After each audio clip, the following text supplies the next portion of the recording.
Hello again. Well, Jeff and Things asked me how I made this tension tool. He thought it'd be a good idea if I made a little video on it. So here we go then. This is obviously that's the finished result. Spoiler.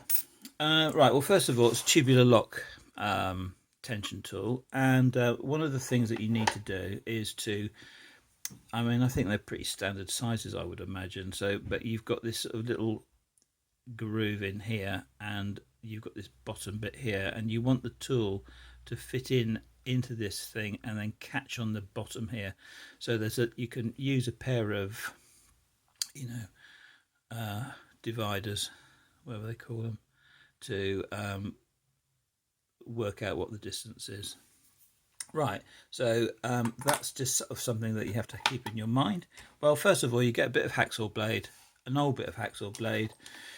Obviously it's long, and you snap it off with a pair of. They snap very, very easily, and then you're going to have to clean it all up.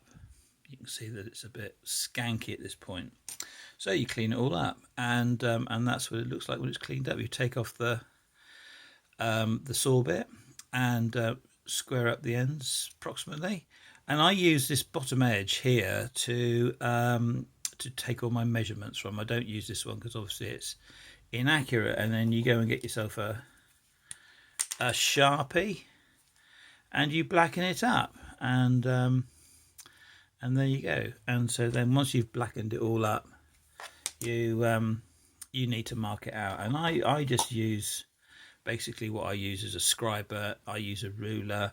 I use these calipers.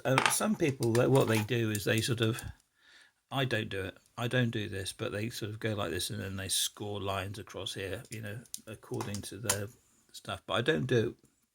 I've never done that really.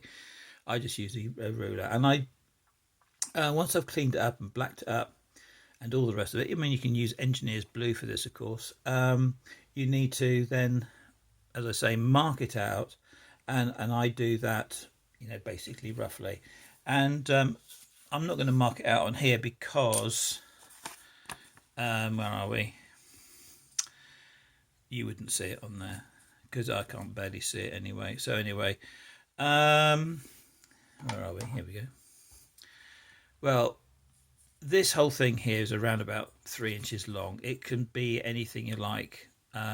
That one's just over 3 inches, but I mean, it can be less, obviously. Now then, the actual width of this from there to there is around about, depending on how much of the saw blade you take off, is about 11 mil. You'll notice that if you add all this up, it adds to 12 mil, and because I've got an ish there, okay, it's all ish. Up to you how you actually sort of get this sort of thing going. And this is the actual part of this is the actual tool bit that you sort of have to cut out. You've got this two little bits here. This bit here, which is pointy, needs to be shorter than that, and it needs to be quite thin so it misses the pins. And I reckon the distance in between there is about 5.9. I think that's what I've got mine at. And then this actually is 3 mil, and this is 2 mil on mine. So so it's 5 mil. It adds up to 11 mil on mine, but not on here. So there we go. All you do, and then of course you just go to the bench grinder. You grind off all the sort of the stuff that you have to grind off, and then once you've ground it off, you can finish it off with a a Dremel, emery paper, filing it, and all that sort of stuff. And that's what I did. I just sort of marked it out, cut it out. All on the bench grinder actually, and I've got a frog in my throat today, and so then it comes out like this in the end. There we go. And then of course you can polish it up, and you can engrave your name on it and all that sort of stuff if you want to, but I mean, all I do is just leave it like that. I mean, I don't want to go too anal about it. And then it gotta see what I'm doing, and then it fits in like that, and then you've got quite a good grip on it.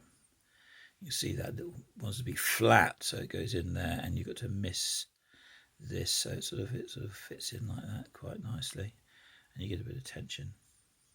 There's a sweet spot on the bottom, that's working, and you can see the pins in there that it's missing them.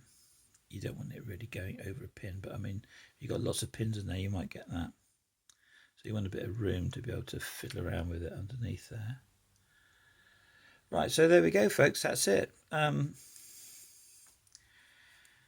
tubular lock tension tool.